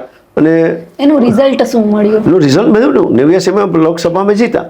પહેલી જે વખત કાશીરામભાઈ જીત્યા, એનું રિઝલ્ટ મળ્યું. પ્રજાની અંદર જાગૃતિ લાવ્યા ઇલેક્ટ્રિક બાબતમાં. હવે તો ત્યારે 1 પૈસો પાવાનો વધતો તો અમે આંદોલન કરતા, 1 પૈસો પેટ્રોલ વધતો તો અમે આંદોલન કરતા, એક ક્યાંય સફાઈનો આંદોલન કરતા, એક દી કેરોસીનની જગ્યા લાઈન હોય તો અમે આંદોલન કરતા. એટલે બધું જ અમે આંદોલનની આંદોલનમય પાર્ટી હતી. અને સરકાર પણ એમાં સપોર્ટ કરતી હતી. મતલબ અને સરકાર ત્યારે મતલબ અમને પકડતી ખરી પણ લઈ જતી, પણ અમને ક્યારેય હેરાન નથી, હેરેસમેન્ટ નથી કર્યું. અને અત્યારે કેવા આંદોલન થાય છે? અત્યારે આંદોલન થાય છે કે અત્યારે ક્યાં આંદોલન છે? ઓકે, આંદોલન જોવો મેં તમને જો પાટીદારનું આંદોલન નહીં, પાટીદારનું આંદોલન એ તો ભાજપ પ્રેરિત હતું. એમ કઈ આનંદીબેનને હટાવવા માટેનું પ્રેરિત આંદોલન હતું, નહીં તો બાકી આંદોલન ન થાય. ઓકે, અત્યારે કોઈ સામાન્ય પણ વિરોધ કરે છે તો એના ઉપર ડાયરેક્ટ રાજદ્રોહનો ગુનો લાગી જાય છે. અને તમારી મેં જ્યારે પ્રોફાઇલ એનાલિસિસ કરી તો ત્યારે મેં જોયું કે આટલા બધા આંદોલનને કરવા છતાં તમારા ઉપર કોઈ FIR રજીસ્ટર્ડ નથી. નહીં, અમે આંદોલન કરતા અમને પોલીસ લઈ જતી, હાંજે છોડી દેતા. જેમ ફકીરભાઈ થોડા દિવસ પહેલાં કીધું કે અમને આંદોલન કરતા અમને સાંજ સુધી બેસાડતા અને પછી લઈ જતા, છોડી દેતા, નાસ્તો કરાવતા, પાણી પાતા, બધું જ કરતા પોલીસ. અમને મહેમાનની જેમ સાચવતી પોલીસ. હવે મહેમાન તો ધોકાથી સર્વિસ કરી નાખે. હવેની પોલીસ સર્વિસ કરે. પણ મેઇન વસ્તુ છે કે રાજદ્રોહનો ગુનો લાગી જાય એટલે માણસના 10-15 વર્ષ તો એમાં રાજદ્રોહનો ગુનો તો મતલબ બ્રિટિશરોએ ક્યારે નોટ લગાડ્યો 90 વર્ષમાં. ઓકે, 90 વર્ષની અંદર મતલબ આંદોલન ચાલ્યું, બ્રિટિશ હટાવતો આંદોલનમાં ક્યાંય પણ હવે આ સરકારમાં રાજદ્રોહ છે મતલબ એક એનો સ્લોગન બની ગયો, એક મુખ્ય એનું મહામંત્ર બની ગયું છે. એની અમે બોલો તો રાજદ્રોહ સીધો, અને રાજદ્રોહ લાગી જાય શું કરે એટલે આંદોલન નથી થતા. તમે કહો પાટીદાર આંદોલન ભાજપ પ્રેરિત હતું બેન, સમજી ગયા? આનંદીબેનને હટાવવાનું કાર્યક્રમ. આનંદીબેન બેસ્ટમાં બેસ્ટ મુખ્યમંત્રી હતી. આ તમને હજુ કહું, બેસ્ટમાં બેસ્ટ ગુજરાતની અત્યાર સુધીના મુખ્યમંત્રી બેસ્ટમાં મુખ્યમંત્રી હોય તો આનંદીબેન પટેલ. અને એને હટાવવા માટે પ્રેશરાઇઝ કરવામાં આવી કે જેનાથી બધું સરકાર બધું જ મતલબ ઘડી કાઢે. કોઈ પણ બધું જ એની પાસે બધી આઈડિયા છે. સત્તાની બાબત એની પાસે એના અધિકારીઓ કામ કરતા હોય, પૈસા કામ કરતો હોય, મીડિયા કામ કરતું હોય, સંતો કામ કરતા હોય, આ બધું. અને અમારા ટાઈમની અમે આંદોલન કરતા અમને કોઈ દી ક્યારે FIR નહોતી કરી. એનું કારણ એક છે કે લોકો તેની સરકાર ત્યારે સમજતી કે અમારો અધિકાર છે. લોકશાહીમાં પ્રજાનો અધિકાર છે આંદોલન કરવો, લોકશાહીમાં. અને એ ત્યારે વિદ્યાર્થીઓ આંદોલન કરતા, શિક્ષકો આંદોલન કરતા, શ્રમજીવીઓ આંદોલન કરતા, ખેડૂતો આંદોલન કરતા. પણ એક પણ FIR તમે ટાઈમની જૂની સરકારમાં નહીં જુઓ તમે રાજદ્રોહનો કેસમાં, એક પણ સિંગલ FIR નહીં જુઓ તમે. અને અહીંયા મતલબ સિંગલ FIR સાદી નહીં હોય. હવે તો તમે પહેલાં પોલીસ મારવાની સખત મનાઈ હતી. આંદોલન કરાવવાને લઈ જતા, પકડી નાસ્તો પાણી કરાવે, પાણી ચા પાણી બધું પાય, અને પછી સાંજે છોડી દે. અને હવે તમે જો પકડાવ તમને સર્વિસ કરી નાખે પોલીસ. પહેલાં તો તમારા રાટિયા વાટિયા તમારી બરોબરની જ ધોલાઈ કરી નાખે. કારણ કે હવે છૂટ છે એ સર્વિસ કરવાની કે બીજે દિવસે રસ્તા પર ન આવવો જોઈએ માણસ. વિરોધ કોઈને કરવો. એટલે તો બધું બેન ફકીરભાઈ કહ્યું છે ને મહિનાથી 2-3 મહિના પહેલાં બોલો કહો. જ્યારે તમે જેમ કે સ્થાનિક સ્વરાજ્યની ચૂંટણી પણ ઘણા વર્ષો સુધી લડ્યા અને ધારાસભ્ય 3 ટર્મ લડ્યા, રાઈટ? તો ત્યારના સમયમાં તમારે ચૂંટણી ખર્ચ કેવી રીતે મેનેજ થતો હતો? ચૂંટણી ખર્ચ અમારે પોતાના, મેં ક્યારે ચૂંટણી ખર્ચ એક પણ રૂપિયો મેં કોઈ પણ ઉઘરાવ્યો નથી. પોતાના ખર્ચે લડતા, અમે પોતાના ખર્ચે અમે પોતાના, બાકી આપણે કોઈ ચૂંટણી, અને એ ટાઈમે ખર્ચાય એવા નહોતા. તમને કહું, ત્યાં ખર્ચાય નહોતા. હવેની ખર્ચની વાત જુદી છે. અત્યારે જેમ કે કરોડો રૂપિયાના ચૂંટણી ખર્ચ અત્યારની થાય છે, મારે અત્યારની તો એ કેવું, યોગ્ય છે? બિલકુલ અત્યારનું કાંઈ યોગ્ય નથી, પણ શું કરું, બધા યોગ્ય માને છે ને. હું એક ન માનો શું ફરક પડે? ચાલો તમે એક ન માનો શું ફરક પડે? 4 જણા ઘરમાં બેઠા બેઠા યોગ્ય ન માને શું કરે? એ બહાર આવી શકે? નથી આવી શકતા. ઘરમાં ઓટામાં 80 બેઠામાં બધા વાત કરશે કે આ યોગ્ય નથી, પણ કોઈ બહાર નહીં આવી શકે, કોઈ અવાજ નહીં ઉઠાવી શકે. ઘણા જેમ કે આપણે જાપાન કન્ટ્રીની વાત કરીએ તો ત્યાં આવી રીતે ચૂંટણી પ્રચાર કરવો અને નોઇસ સ્પ્રેડ કરવો તો એ ત્યાં ઇલીગલ છે. તમારે કોઈ પોસ્ટર ચિપકાવવા તો એ બધું ત્યાં રિસ્ટ્રિક્ટેડ છે. હવે એની દુનિયાની વાત કરવાની જરૂર નથી. આપણે અહીંની વાત કરીએ તો બહુ થયું કે જાપાનની અંદર તો એ પ્રજાએ મતલબ એ બધું રિસ્ટ્રિક્ટ છે, પણ હવે એનો વિચારે અહીંયા નથી મૂકી શકે એમ. તમારા કાર્યકાળ દરમિયાન દારૂ અને ડ્રગ્સનું કેવું દૂષણ હતું અને અત્યારે કેવું છે? જો પહેલા બેન તમને કહું, દારૂનું થોડું ઘણું હતું, ડ્રગ્સનું તો હતું જ નહીં. 2007 સુધી હું ધારાસભ્ય હતો તો ડ્રગ્સનું તો ભાગ્ય કોઈને નામ ન સાંભળ્યું. આ ડ્રગ્સનું વ્યસન તો મતલબ 2007 પછી ડેવલપ થયું ને આખા અત્યારે ગામડામાં અને શહેરોમાં સૌથી વધારે મારી ફેસબુક અને વોટ્સઅપ દારૂ અને ડ્રગ્સ વિશે જ મૂકું, જોઈ લેજો તમે. ઓકે. મેં સરકારને, અને દારૂ અને ડ્રગ્સ મતલબમાં કેમ આવે છે, લોકો સુધી, વિદ્યાર્થી સુધી પહોંચે છે, પણ સરકાર કેમ પકડી શકતી નથી, એ પણ એક શંકાનો વિષય છે. હજારો કરોડનું દારૂ અને ડ્રગ્સ વેચાય, અને દારૂ અને ડ્રગ્સ આની અંદર સરકારની પણ નીતિ હકીકતમાં ખરેખર, નકર સરકાર ધારે તો મારા ધારે તો એક બોટલ દારૂ ન વેચાય. સરકાર ધારે ને તો એક પડીકી પણ મતલબ ડ્રગ્સની ન આવી શકે, પણ સરકારનું કંઈક ને કંઈક મતલબ એની રહેમ નજર છે, જેથી કરીને અરબો રૂપિયાનું દારૂ ને ડ્રગ્સ આખા દેશમાં ફેલાયું છે. હરિયાણા, પંજાબ, ગુજરાત, રાજસ્થાન, ગામડે ગામડે દારૂના ડ્રગ્સ પતી. અને ગમે તેમ હોય, સરકારની નીતિ આ યુવાધનને પતાવવાની છે કે એને ખમીરવતી બનાવવાની છે, એ એક નીતિ તો કુદરત જાણે અને એ સરકાર જાણે. પણ બાકી પહેલાં આ દારૂના ડ્રગ્સનું આવું નથી, નહીતર આટલી ખમીરવતી પ્રજા ન હોય. અને હવે તમે જુઓ, તમે દારૂના ડ્રગ્સને હિસાબે આજે લોકો ખૂબ ત્રાહિમામ છે, ખૂબ ત્રાહિમામ છે. અને હારી સોસાયટીમાં તમે લિફ્ટની અંદર જાય તમે ઇન્જેક્શન મળે, એટલે ડ્રગ્સના લીધેલા ઇન્જેક્શનની સોય મળે. આ બધે ડ્રગ્સનું નશા ખૂબ કોલે વધી ગયું. શું કરીએ? પણ સરકાર ધારે તો સરકાર, મેં તમને આજે પણ કહું, એક પડીકી પણ ન મળે અને એક દારૂની બોટલ પણ ન હોય સરકાર ધારે તો. સરકારની નીતિ, બસ સરકારની નીતિ નથી. બસ બોલો હવે. અને ઘણા બધા જેમ કે ગરીબ લોકો છે, હવે રસ્તે છોકરાઓ હોય તો એ નાના નાના છોકરાઓ પણ સોલ્યુશન લેતા હોય છે. તમને કહ્યું, આમાં સરકાર યુવાધનને રક્ષણ માટે છે સરકાર, કે હવે ખબર નથી પડતી, કુદરત જાણે. મેં તમને આટલામાં સમજી જાઓ, સમજનારો સમજી જાય. સરકાર, મેં તમને 95,000 સ્કૂલ બંધ થઈ ગયું, નાની સુની વાત નથી ને. આ બીજી વખત મારે તમને કેવું પડે ખરું ને, નકર વસ્તી વધે, સ્કૂલ વધવી જોઈએ, હોસ્પિટલ વધવી જોઈએ. અને આ દેશમાં સૌથી મોટો કારોબાર હોય શિક્ષણનો ને મેડિકલનો.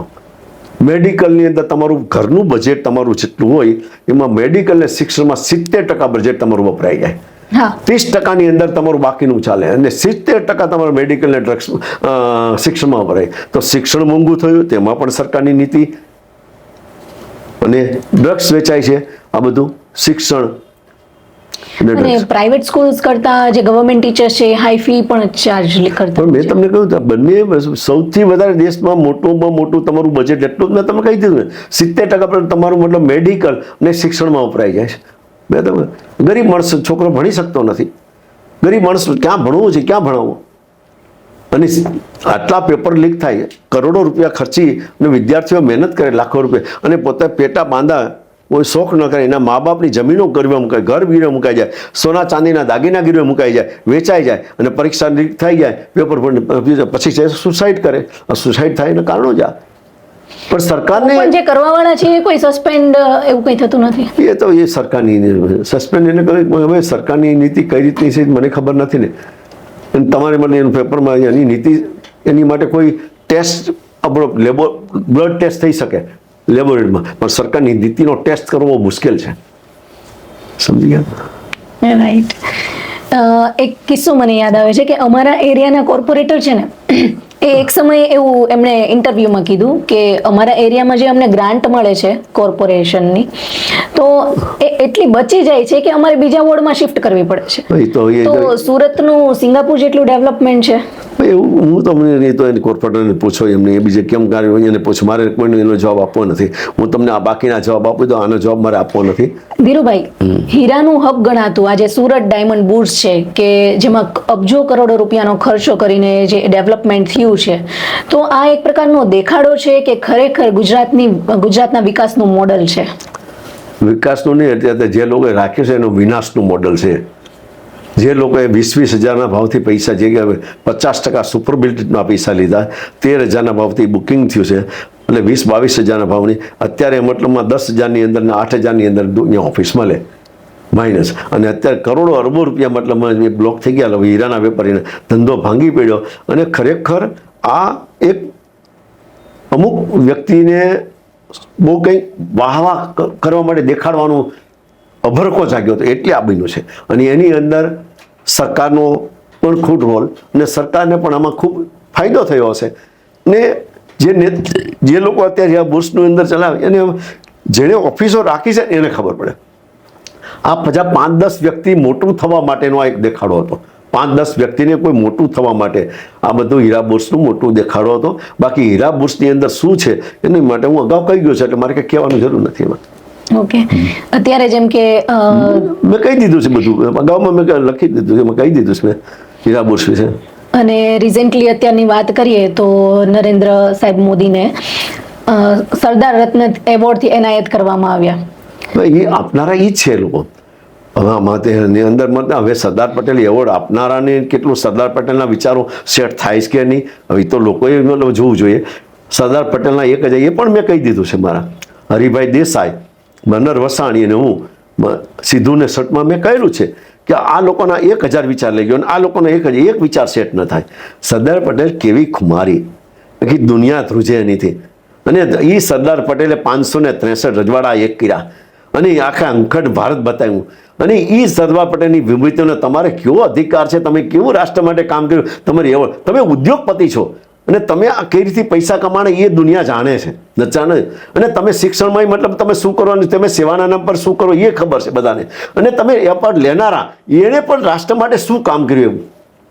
એટલે એ તો આખું મતલબમાં આખું હું કહી દીધું છે. એટલે મારે એ કહેવાનું અર્થ જ નથી. મારે મેં ફેસબુકમાં મૂકેલું છે મારું, અને મારે વોટ્સઅપમાં આવેલું, ઇન્સ્ટાગ્રામ આવેલું ગયેલું છે. તો આમાં બેકએન્ડમાં શું રિયાલિટી લાગે છે તમને? રિયાલિટી મતલબ એમાં બધું જ આ ઘરની ગાજર ને ઘરની પપોડી વાગે ત્યાં સુધી વગાડવાની, પછી ખાઈ જવાની, આ બધું આ જ ચાલે છે. બોલો હવે કંઈ. 2007 સુધી તમે બીજેપીમાં ધારાસભ્ય હતા, તો એવા કયા કારણો કે જેનાથી તમારે બીજેપીમાંથી કોંગ્રેસમાં શિફ્ટ થવું પડ્યું? ઘણા કારણો છે બેન. 2001થી અમે કેશુભાઈ, કાશીરામ મરાણા, સુરેશ મહેતા આ બધાને અમારી સાથે બદલા ઇંગ્લેટ હતા. એની અંદર મતલબમાં કંઈક ગણતરી થવામાં અને એકદમ પાર્ટીના 2 ભાગ પડી ગયા. ત્યારે હું એકલો ધારાસભ્ય ભાજપનો જ છોડવું નહોતું મારે. કેટલા લોકો હતા તમારી સાથે? અમારી પછી 30 ધારાસભ્યો હતા. ઓકે, 8 સંસદ સભ્યો હતા, બધા બીજેપી. હા, કાશીરામભાઈ રાણા હતા, સુરેશ મહેતા હતા, ત્યાર પછી કેશુભાઈ પટેલ હતા. આ બધાએ ભાજપ છોડ્યું હતું, મેં એકેનું જ છોડ્યું. અને ત્યારે અમે બધાએ મતલબમાં સરદાર ઉત્કર્ષ સમિતિ બનાવી અને રાજ્યની અંદર ત્યારબાદ મતલબ અમે કોંગ્રેસમાંથી લડ્યા. 2007માં 30 ધારાસભ્ય અને કોંગ્રેસમાંથી બધા હાર્યા. પણ લોકોનો એટલો પ્રેમ, સ્નેહ અને સપોર્ટ મળતો હતો તમને. હવે ચૂંટણી અત્યારે જીતવી તો આ લોકોની પાસે હવે કેમ છે એ તમને ખબર છે. લોકો જાણે છે ચૂંટણી જીતવાની સિસ્ટમ સૌથી વધારે આ લોકો એમની અંદર પાસે એની પાસે કંઈ ચાણક્ય નીતિ છે કે EVM નીતિ છે કે બીજી કંઈ નીતિ છે એ આ દુનિયા આખી જાણી ગઈ છે. એટલે એ વિશે મારે કંઈ કહેવું નથી. અમે કેમ હાર્યા એમાં બાબતમાં કંઈ કહેવું નથી. અને આ બધી જીત્યા પછી હું 4 ચૂંટણી કોંગ્રેસમાંથી હાર્યો એ હું કબૂલું છું. 2007ની વિધાનસભા હાર્યો, 2012ની હાર્યો, 2009નું લોકસભા હાર્યો અને 2017નું વિધાનસભા હાર્યો. અને ત્યાર પછી મેં કોંગ્રેસ છોડી દીધી. 4 વખત હું કોંગ્રેસમાંથી આવ્યો.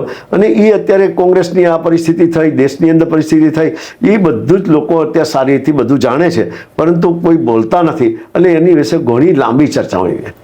અને એ ચર્ચા તમને કહું ને અતિશયોક્ત છે અત્યારે અહીંયા પ્લેટફોર્મ પર.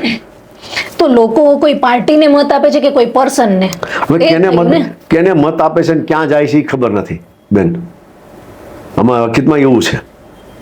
હવે દુનિયાના કોઈ પણ દેશોમાં બધી જગ્યાએ ઈવીએમ પર બેન છે. ભારત ઈવીએમ ઉપયોગ કરે છે અને ઈવીએમની અંદર ગોલમાલ થાય છે એ પુરવાર થઈ ગયું છે.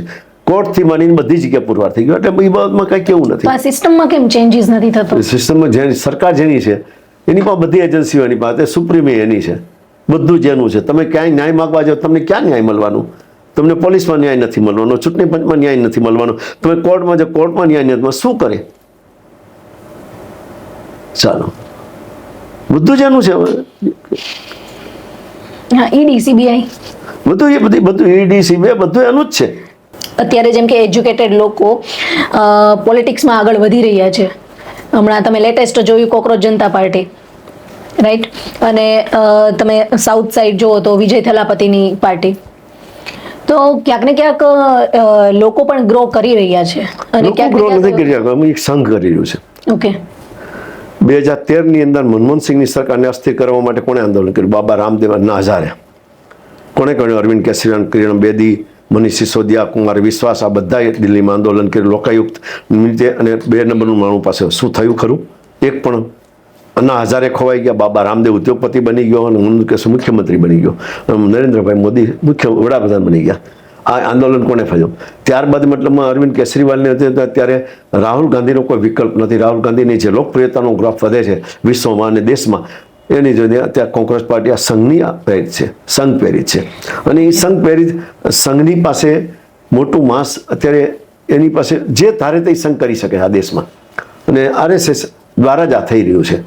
ચાહે આપ હોય તો એ સંઘની પાર્ટી છે, ભાજપ હોય તો આ સંઘની પાર્ટી છે, કોંગ્રેસ પાર્ટી હોય તો સંઘની પાર્ટી છે, એવું મારું માનવું છે. અને કોઈ એક પાર્ટીના જ્યારે ધારાસભ્ય ખરીદાઈ જતા હોય છે, જેમ ફોર એક્ઝામ્પલ કે હમણાં તમે જુઓ કે આમ આદમી પાર્ટીના 7 ધારાસભ્યોએ એમણે શિફ્ટિંગ કર્યું, મતલબ મર્જર કર્યું. એવા તો મતલબ સુરત ગુજરાતના 88 થી 90 ધારાસભ્ય કોંગ્રેસના જ છે અત્યારે. અને દેશની અંદર 200ની આસપાસ લોકસભાના સભ્યો પણ કોંગ્રેસના જ છે, અધર પાર્ટીના જ છે. એટલે આ પ્રશ્ન બહુ આખા દેશ લેવલ પર બહુ મોટો છે. એટલે એ પ્રશ્નને કોઈ મતલબ આખા દેશમાં ચર્ચાઈ ગયો છે. એટલે હવે એનો અર્થ જ નથી. અને જાણે જ છે બધાને કે ઈડી, સીબીઆઈનો ડરથી, બીજા ડરથી, ત્રીજા ડરથી, અને ભાજપમાં ભળવાનું, અને ભાજપમાં તમારે મલાઈ ખાવાની, જેમ જલસા કરવાના અને અમુક વ્યક્તિના વખાણ કરવાના. એ સિવાય તમારે કંઈ બોલવાનું નહીં. ભાજપમાં મોઢા પર તાળું હોય તો જ ભાજપમાં ચાલો, નહીં તો ન ચાલો.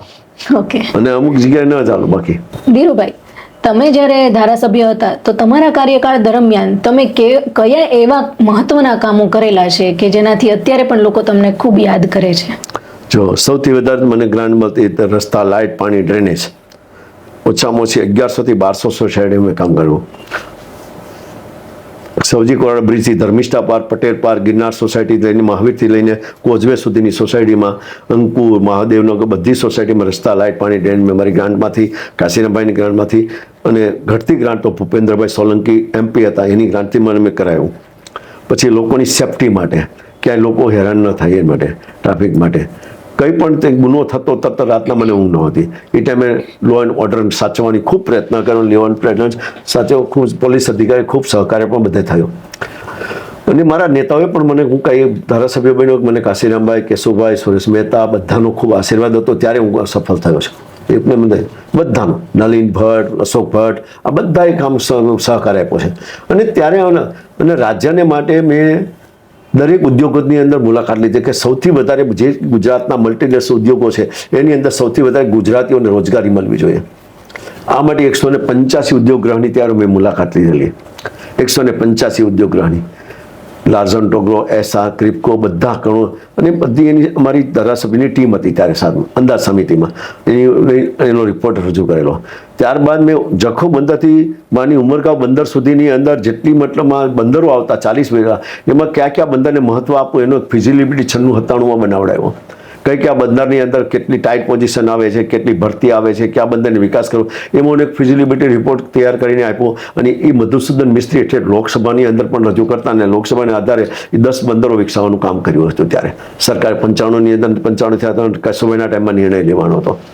આ બધા પછી ગામડાની ખેડૂતોની 80-20ની યોજનામાં 90-10ની યોજનામાં ખેડૂતોની ગામડાની અંદર દુષ્કાળની અંદર 96-97-98 દુષ્કાળમાં ગામડાના કેમ તળાવો ઊંડા થાય, ગામડાની અંદર કેમ વધારે તળાવ બને, એના માટે મેં કામ કરેલું. ત્યારે સૌથી વધારે ગામડાઓમાં એ બધાને મહત્વ આપેલું. એટલે શિક્ષણ માટે કોઈ પણ સ્કૂલને મતલબમાં 8મા ધોરણની, 10મા ધોરણની, 12મા ધોરણની કે ગ્રાન્ટ કોમર્સ, આર્ટ્સ, સાયન્સના એના મતલબમાં જે ડિવિઝન કે એની વધારાની મંજૂરી જોતી હોય તો કાયમી એ બાબતની અંદર મેં બધા સ્કૂલોને ઠેઠ બરોડાથી વાપી સુધીની બધી કોલેજ અને જે જરૂરિયાત એની મતલબમાં વનિતા વિશ્રામ કે એના પ્રશ્નો જે એના પેન્ટિંગ હતા એ પ્રશ્નો મેં સોલ્વ કરવાનો પ્રયત્ન કરેલો. કતારગામ ની આસપાસના હતા, માનો કે પૂણા, કુંભરિયા, સીમાડા, આ બધી સોસાયટીઓની અંદર 20 પાવર ડાયરેક્ટ વાપરતા, પાવર ન મળતો અને લાખો રૂપિયાનો દંડ હતો સોસાયટીઓ ઉપર. અને એ આ બધી સરાઉન્ડિંગ વિસ્તારની અંદર જે મતલબમાં પૂણા, કુંભરિયા, સીમાડા, નાના વરાછા, મોટા વરાછા, ત્યાર પછી આ બધા સરાઉન્ડિંગ ગામડાની અંદર જે આવતા સતાણા, એ બધી સોસાયટીઓમાં પાવર કાયદેસર અપાવવા માટે મેં ત્યારે કામ કરેલું. અને સરકારની ઉપર દબાણ કરીને મેં કામ કરેલું. સરકાર ઉપર દમણ લાવીને મેં કામ કરેલું કે આ બધાને પાવર કાયદેસર આપવો જોઈએ, ડાયરેક્ટ નહીં તો વાપરશે એની ઉપર દંડ યોગ છે. અને દંડ પણ મેં માફ કરાવેલો. આવા બધાને ત્યાર પછી કાયદોની વ્યવસ્થા, શિક્ષણ, આ બધા જ કે શહેરની અંદર મતલબમાં કોર્પોરેશનની અંદર કોર્પોરેશનના પ્રશ્નો પણ રસ લઈ કે આ શહેર કેમ સ્વચ્છ, સુંદર, હરિયાળું, રોગમુક્ત, તૃપ્ત હોવું જોઈએ, એમને માટે પણ કામ કરેલો. અને એ નેતાઓની અમારી ટીમ હતી સહી. એની માટે હું આભારી માનું બધા નેતાઓ, કાશીરામભાઈ, સુરેશ મહેતા, બધાના આભારી માનું છું. એ બધાની અંદર ત્યારે અમારું સંકલન હતું અને ત્યારે મતલબ બધું કામ થતું અને એ ટાઈમે કામ થતું. અને રાજ્યની વાત કરીએ તો રાજ્ય માટે તમને કયા મહત્વના મુદ્દા અત્યારે લાગી રહ્યા છે? અત્યારે મહત્વના મુદ્દા અત્યારે ઘણા મુદ્દાઓ છે, પણ હવે કોઈ પ્રશ્નની અંદર ભેંસ આગળ ભાગવ. તો આ પરિસ્થિતિમાંથી બહાર કેવી રીતે નીકળી શકાય? બહાર કેમ હવે નીકળવા માટે તો મને માટે તો બહુ ઘણું મતલબમાં કાંઈ કેવું નથી. આ પ્લેટફોર્મ પર કહેવાય નહીં. શું બહાર નીકળવા માટે શું કરવું જોઈએ આ પ્લેટફોર્મ મને કહેવાનો અસ્તિત્વ છે. જનતાએ જાગૃત થઈને વોટિંગની જનતાએ જાગૃત થઈને બહાર નીકળવું જ પડશે, તો જ આ દેશની લોકશાહી બચશે. આ દેશની લોકશાહી બચે હોય તો દેશની પ્રજાએ મતલબ બહાર નીકળવું પડશે. નહીં તો આવનારા દિવસોની અંદર બધા જ ગુલામો છે. આજે તો અત્યારે અમેરિકાના ગુલામ છે, ઇઝરાયલના ગુલામ છે, ચાઇનાના ગુલામ છે, બધાના ગુલામ બની ગયા છે. બસ એની અંદર હું બીજું.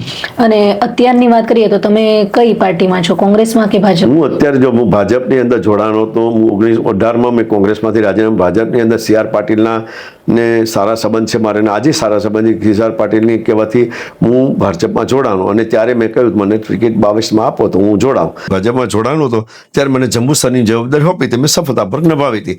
પછી CR પાટીલ સાહેબને મેં કહ્યું હતું, સાહેબ મેં કીધું મને ટિકિટ ન મળે, તમે મને કે મારું ચાલ્યું નહીં. પછી મેં તો બીજું શું કહેવાનું, ચાલ્યું નહીં, કંઈ નહીં. આવે અત્યારે ભાજપમાં અત્યારે કંઈ જતો નથી, મને બોલાવતા નથી. એટલે અત્યારે હું ઇન્ડિપેન્ડન્ટ છું એવું જ છે આમ ભાજપમાં, કારણ કે રાજીનામું નથી આપ્યું અને ઇન્ડિપેન્ડન્ટ જેવું જ કહેવાય. ઓકે. અને હાલમાં તમે અત્યારે શું કરી રહ્યા છો, તમારું દિનચર્યા શું છે? મારી દિનચર્યા સવારના સવારના વહેલા ઉઠું, પછી બધી ગાયોને હું ગોળ દઉં, હાથ ફેરવું, પછી નાહી ધોઈને પૂજા કરી અને ઘરે આવું. ઘરે 10 વાગ્યા, 9:30 વાગ્યા, 10 સુધી ઓફિસમાં બેસું. કંઈક લોકો આવે, કંઈક કોઈના કામ હોય તો કરવું, કોઈને ફોન કરવાનું કરવું, કોઈ બીજી રીતથી કામ કરવું. અને પછી 1 વાગ્યા પછી મતલબમાં 12-1 વાગ્યા ત્યાં બેસું, કાર્યકર્તાને મળું. પછી બપોર પછી મુલાકાત લો, કોઈ સોસાયટીમાં ગમે ત્યાં જવાનું આવું. અને દર મહિને મારું રણુજા ગાવાનો કાર્યક્રમ નિશ્ચિત છે. દર બીજે હું રણુજા હોઉં છું. રણુજા જાઉં, પાર્ટીએ જવાબદારી કંઈ હોપી નથી એટલે કે જવાનું નથી. 15 અઠવાડિયે 10 દિવસે ગાંધીનગર જાઓ. ગાંધીનગર કે મિત્રો, જૂના મિત્રો એને મળવું, કોઈ અધિકારીને મળવું, કોઈ મતલબમાં બીજા કોઈ નેતાને મળવું, આ સિવાય કોઈ કામ નહીં. અને આજે તમારી રાજકીય સફર બહુ લાંબી અને સારી રહી. તમે આટલા ઉચ્ચ પદે હતા ધારાસભ્ય તરીકે. ધારાસભ્ય તરીકે આપણે સફળ કારકિર્દી તો શહેરની પ્રજા યાદ કરી તો લોના કામ કર્યું. એ જૂના લોકોને પૂછો તો ખ્યાલ આવે બેન.